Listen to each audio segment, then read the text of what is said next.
Video کو like کر کے آگے شیئر ضرور کر دینا۔ غیرت مصطفیٰ، غیرت مصطفیٰ، پھر کہہ رہا ہوں حدیث میں نہ آتا تو ہمت نہیں تھی۔ ایک دن سیدہ پاک نے سونے کے کنگن پہنے، حضور کی غیرت، بس بات پوری ہوتی ہے، حضور کی غیرت، سیدہ نے سونے کے کنگن پہنے۔ سونا عورت کے لیے حلال ہے، جائز، صحیح ہے۔ عورت اگر سر کے بال سے لے کے پیر کے ناخن تک سونے میں لگ جائے منع ہے؟ بالکل منع نہیں، جائز بالکل۔ تو سب کی بیٹیوں کے، بچیوں کے، بیویوں کے لیے سونا حلال ہے، حضور کے گھر والوں کے لیے بھی ہے، لیکن پہن لیا سیدہ نے سونے کا کنگن۔ اللہ کے رسول ملنے کے لیے آئے، سیدہ کے ہاتھ میں سونے کا کنگن دیکھا، منہ پھیر لیا اور منہ پھیر کر چلے گئے۔ توجہ کرنا سنیو، مائیں اور بہنیں تو آپ کی میں، کس کے گھر سے منہ پھیر کے جا رہے ہیں؟ کس کے گھر سے؟ بدعتوں منی فرمایا، میرے جگر کا ٹکڑا، یہ کسی کے لیے نہیں فرمایا، کائنات میں کسی کے لیے نہیں کہا میرے جگر کا ٹکڑا، ایک ہی ذات ہے جسے سیدہ فاطمہ کہتے ہیں۔ حضور نظر پھیر کر، چہرہ پھیر کر جا رہے، حرام کام، سیدہ حرام کام تو نہیں کر سکتی، حرام کام تو نہیں کر سکتی نا، بدعائے مصطفیٰ ہے، معصوم نہیں ہے لیکن محفوظ ضرور ہے نا۔ مگر حضور نے کیا کیا؟ چہرہ پھیر لیا، سیدہ رو پڑی، بابا چہرہ پھیر کے کیوں واپس چلے گئے؟ مزاج جانتی تھی، اچھا یہ سونے کے کنگن حرام نہیں تھے، ناجائز نہیں تھے، مکروہ بھی نہیں تھے، بدعائے مصطفیٰ کے شایان شان نہ تھے۔ ایک چیز حرام ناجائز الگ ہوتی ہے، لیکن ایک چیز کیا ہوتی ہے؟ شایان شان نہ ہونا۔ سیدہ چونکہ رسول اللہ کی شہزادی ہے، حضور علیہ الصلوۃ والتسلیم نے راز کی بات جاتے جاتے دنیا سے انہی کو کہا تھا کہ مجھ سے پہلے آ کر کے تمہیں ملاقات کرو گی۔ اس شہزادی جس کے لیے کھڑے ہوتے تھے، آج انہوں نے سونے کے کنگن پہنا ہے، شایان شان نہیں تھے، بس چہرہ پھیر لیا اور چہرہ پھیر کر کے حضور واپس ہو گئے۔ سیدہ نے فوراً سونے کے کنگن، جس سے میرے بابا ناراض ہو جائیں، سونے کے کنگن اتار کر حضرت بلال کو دیا، جاؤ بیچ کر کے اس کو مدینے کے غریبوں میں بانٹ دو۔ تھوڑی دیر کے بعد حضور پھر تشریف لائے تو کنگن نہیں تھے۔ بابا کیوں آپ واپس چلے گئے؟ چہرہ پھیر کے فرمایا، میں یہ چاہتا ہوں کہ میری شہزادی میرے نقش قدم پر ہو۔ نبی کے گھر والوں کو کب زیب دیتا ہے کہ وہ سونا اور چاندی پہنے، اس لیے واپس۔ اب آپ سے پوچھنا چاہتا ہوں، اتنی چہیتی ہستیوں سے حرام کام نہیں ہوا، ناجائز کام نہیں ہوا، خطا نہیں ہوئی، گناہ نہیں ہوا، صرف شایان شان کام نہ تھا، تو حضور نے ان سے چہرہ پھیر لیا۔ جب اتنے چہیتوں سے اتنی نزاکت ہے مزاج میں کہ ایک کام شایان شان نہیں ہوتا تو حضور رخ پھیر لیتے ہیں، تو بتاؤ مسلمانوں آج اپنی راتیں کیسی گزرتی ہے؟ جو فجر کی نماز میں سوتا پڑا رہتا ہو، جو جوا کھیلتا ہو، جو شراب پیتا ہو، جو عورتوں کے ساتھ ناجائز تعلقات قائم کرتا ہو، پھر حضور اس کو پیار سے کیسے دیکھتے ہوں گے؟ کیا اس سے بھی چہرہ نہ پھیر لیتے ہوں گے؟ اور یہ تو دنیا ہے، دنیا، یہ تو دنیا ہے، یہاں تو موج مستی میں گزار رہے ہو۔ جب قبر میں جاؤ گے، قبر میں جاؤ گے میرے بھائی، اور جب قبر میں جاؤ گے اور اکیلے دفنا دیے جاؤ گے، کتنی بے بسی اور بے کسی ہوتی ہے نا۔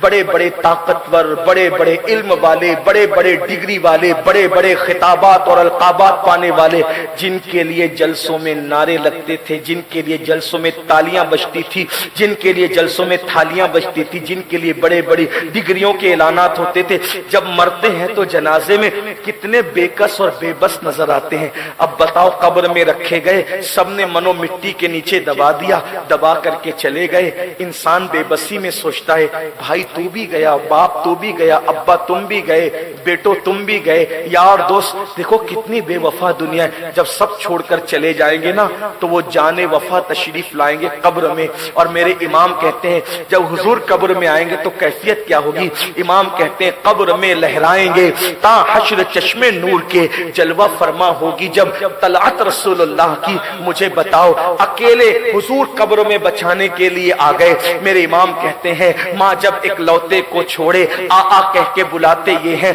बाप जहां बेटे से भागे लुत्फ वहां फरमाते ये हैं, बंदे को मरकत में थपक कर मीठी नींद सुलाते ये हैं, ठंडा ठंडा मीठा मीठा पीते हमें पिलाते ये हैं, कसरे दना तक किसकी रसाई जाते ये हैं आते ये हैं, जाते ये हैं आते ये हैं, जाते ये हैं आते ये हैं, इन्ना आतैना कल कौसर, सारी कसरत पाते ये हैं। ये मेरे नबी की शान है, मेरे नबी का मकाम है। अब मुसलमानों सोचो, जब सैयदा फातिमा के हाथ में सोने के कड़े देखकर उनके घर से मुंह फेर कर चले जाते हैं, सैयदा आयशा के घर में जो वो रेशम के पर्दे देखकर उनके घर से मुंह फेर कर चले जाते हैं। अब बताओ हुजूर कब्र में तशरीफ लाए, आपको नमाजी न पाया, आपको रोजेदार न पाया, आपके चेहरे पे दाढ़ी न पाया और नाराज होकर कब्र से मुंह फेर कर चले गए। बताओ क्या होगा? किसको आवाज दोगे, किसको पुकारोगे? यहां जो धितिंग आपकी चल रही है वहां कोई धितिंग चलेगी न, वहां किसी की दादागिरी चलेगी न किसी की बाबागिरी चलेगी। वहां तो कब्र में बेबसी ही बेबसी होगी। अगर उनको रहम आए तो आए, वरना वो कड़ी मार है क्या होना है, राह पुरखार है क्या होना है, पांव अफगार है क्या होना है। हम तो जब सुनते कि कब्र में हुजूर आएंगे तो उछलते हैं। कभी ये भी सोचा हुजूर आएंगे और हम जैसे नाहंजारों पर नजर पड़ी, और अल्लाह ना करे, हजार बार ना करे, उनकी रहमत से तो ऐसा नहीं, लेकिन उनकी गैरत से डर लगता है। जिगर मुरादाबादी ने कहा था, इस उम्मत आसी से न मुंह फेर खुदाया, नाजुक है बहुत गैरत सुल्तान मदीना। बहुत नाजुक है उनकी गैरत, अगर मुंह फेर कर कब्र से चले गए तो कितनी बर्बादी होगी, कितनी तबाही होगी। मेरे आका अलैहिस्सलाम के दीवानों, हम हुजूर का सामना कब्र में कैसे करेंगे? क्या गुनाह नहीं किया, क्या जुर्म नहीं किया, क्या पाप नहीं किया, हुजूर का सामना कैसे करेंगे? सरकार गौसे आजम शेख अब्दुल कादिर जिलानी जो महबूब सुबहानी थे, जब मदीने मुनव्वरा पहुंचे तो हुजूर के दरबार में उनकी खड़े होने की हिम्मत न हुई। बस खड़े होके सलाम किया और सलाम करके हट गए, ये कहते हुए अल्लाह इनके सदके मेरी मगफिरत कर दे। हुजूर के सामने खड़े होने की गौस पाक ने हिम्मत नहीं की। पता नहीं कहां तक ये बात दुरुस्त है। हमारे बहुत बड़े आलिम दीन ने, हमारे दादा मुर्शिद हुजूर मुफ्ती आजम के बारे में मुझे बताया कि जब मुफ्ती आजम से किसी ने कहा कि सरकार की सुनहरी जालियां कितनी खूबसूरत है ना, तो मुफ्ती आजम ने कहा हमने भी सुना है कि बहुत खूबसूरत और नूरानी जालियां हैं। तो किसी ने कहा हुजूर आप तो दो मर्तबा मदीना शरीफ गए और आप कहते हैं कि हमने भी सुना है और आप महीनों महीनों मदीने मुनव्वरा रहे। तो मुफ्ती आजम ने फरमाया सुनहरी जालियों के सामने मेरी जाने की हिम्मत नहीं होती थी कि हुजूर को क्या मुंह दिखाऊंगा। अपने वक्त का कुतुब मुफ्ती आजम आलम इस्लाम वहां मुंह दिखाने की हिम्मत नहीं कर रहे, गौसे पाक वहां खड़े होने की हिम्मत नहीं कर रहे। ये अदब है। डॉक्टर इकबाल से किसी ने कहा था इकबाल तुम जर्मनी तक जाते हो, बरतानिया तक जाते हो, मदीने क्यों नहीं जाते? तो इकबाल ने कहा जा सकता हूं, जाने का शौक भी है, लेकिन हिम्मत नहीं पाता क्योंकि हुजूर को जाके मुंह क्या दिखाऊंगा। पीर नसीरुद्दीन नसीर ने कहा था शर्म इसियां से नहीं सामने जाया जाता, शर्म इसियां से नहीं सामने जाया जाता। ये भी क्या कम है तेरे शहर में आए हुए हैं। अब बताओ जब इतने बड़े बड़ों से मुंह फेरा जा सकता है तो क्या कहीं ऐसा तो नहीं कि हुजूर ने हमसे मुंह फेर लिया है? और जिससे हुजूर मुंह फेर ले अल्लाह की रहमत उससे मुंह फेर लेती है।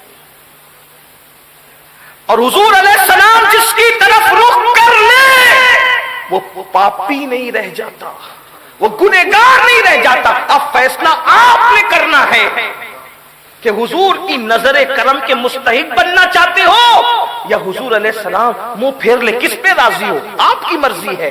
अगर ये चाहते हो कि हुजूर मुंह फेर ले, फजर में सोते रहिए, हम कुछ नहीं कहेंगे। ताश के पत्ते खेलते रहिए, हम कुछ नहीं कहेंगे। कानों में एयरफोन लगा के गाने सुनते रहिए, कुछ नहीं कहेंगे। जो मर्जी कर लो।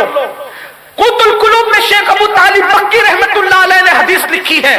ये तसव्वुफ की अव्वलीन किताब है, अव्वलीन किताब है तसव्वुफ की। मक्की शेख अबू तालिब मक्की क़ूतुल क़ुलूब में लिखते हैं कि अल्लाह के रसूल अलैहिस्सलाम ने फरमाया कि जो मुझसे इश्क का दावा करे और रात भर सोता रहे, मैं मोहम्मद ऐलान करता हूं कि वो झूठा है, झूठा। यानी कि जो आशिक होगा वो कभी रात भर सो नहीं सकता, वो या तो इबादत करेगा, या तो वो दुरूद पढ़ेगा, या तो वो कुरान की तिलावत करेगा, या तो हुजूर के लिए रोएगा, या तो हुजूर के लिए आंसू बहाएगा। अब मुझे बताओ, आका खुद फरमा रहे जो इश्क रसूल का दावा करे पूरी रात सोए वो झूठा है। फजर की नमाज रात को नहीं होती, उलमा से पूछो सुबह को होती है। जो रात को सोए, रात में इबादत न करे, हुजूर फरमाए वो इश्क रसूल के दावे में झूठा है। जो सुबह को फजर में भी ना उठे, उससे बड़ा झूठा कौन होगा? आप कहते हैं मौलाना तलवारें चल रही है, हम बर्बाद हो रहे हैं। हम कहते हैं हुजूर जिसको झूठा कह दे, मैं नहीं, मेरी औकात क्या, मैं तो तुम सब में ज्यादा गिरा बड़ा हूं, लेकिन आपसे पूछता हूं हुजूर जिसको झूठा कह दे, फजर में क्यों नहीं उठते? नींद नहीं खुलती, ट्रेन पकड़ने के लिए नींद खुलती है, फ्लाइट पकड़ने के लिए नींद खुलती है, 6000 और 8000 की नौकरी पे जाने के लिए नींद खुलती है, और हुजूर की आंखों की ठंडक के लिए नींद नहीं खुलती। बल्कि बड़ी माजरत के साथ मेरे अजीज, 3 बजे तक जलसे में जग सकते हैं, मगर फजर की नमाज में 10 बजे उठ नहीं सकते। जिस कौम को हुजूर झूठा कह के उससे मुंह फेर लें, वो कौम कैसे तरक्की करेगी? इस तरह के एक नहीं 1000 जलसे कर लो, कामयाबी नहीं मिल सकती। अगर कामयाबी चाहते हो तो हुजूर की नजर चाहिए। अरे इंसान तो इंसान है, अगर हुजूर पहाड़ पे प्यार की नजर डाल दे तो वो पहाड़ भी जन्नती हो जाता है। ये नहीं फरमाया कि ओहद मुझसे मोहब्बत करता है, मैं ओहद से मोहब्बत करता हूं, ये जन्नत में जाए। पत्थर को जन्नती बना दे प्यार की नजर डालकर। सुतून हन्नाना को, एक दरख्त के सूखे तने को जन्नती बना दे एक नजर। उनकी नजर की बात है, लेकिन याद रखना जिस पे नजर पड़ती है, जिस पे नजर पड़ती है, फिर वो मुजरिम नहीं रह जाता। मेरे पास हजारों दलीलें हैं, एक दलील ये भी दे दूं, कुतुबुल अक़ताब सरकार कुतुबुद्दीन बख्तियार काकी कहते हैं अक्सर गरीब नवाज आंख बंद करके बैठे रहते थे, कभी कभी आंख खोलते थे, और आंख खोलकर जिसको देख लेते थे उसको वली बना देते थे। जब गरीब नवाज नजर डालकर वली बनाते हैं तो रसूलुल्लाह की नजर पड़ जाए तो आदमी क्या बन सकता है? हम नमाजी क्यों नहीं बन पा रहे हैं? निगाहे रसूल से महरूम तो नहीं, सूद के धंधे क्यों कर रहे हैं? ये आप पर आप जाने। अल्लाह करे मुझ पे भी नजर पड़ जाए और आप पर भी नजर पड़ जाए, हमारे हाल की इस्लाह हो जाए। बातें बहुत कहने को याद आती है, लेकिन अगर मैं गुफ्तगू तवील करता हूं तो एक साहब बाकी हैं, शायर साहब, वो महरूम रह जाएंगे। और मैं नहीं चाहता कि मेरे 10 मिनट की तकरीर बढ़ जाने से किसी का हक में अपने हाथ में ले लूं, इसलिए कि अच्छी गुफ्तगू के लिए 10 मिनट ही काफी है। और किसी ने कहा था अगर हजरत आ गए, हजरत तशरीफ लाए तो फिर उनको मौका नहीं मिलेगा, नहीं मिलेगा, मैं जानता हूं नहीं हो पाएगा, मजमा बिखरेगा, वो होगा।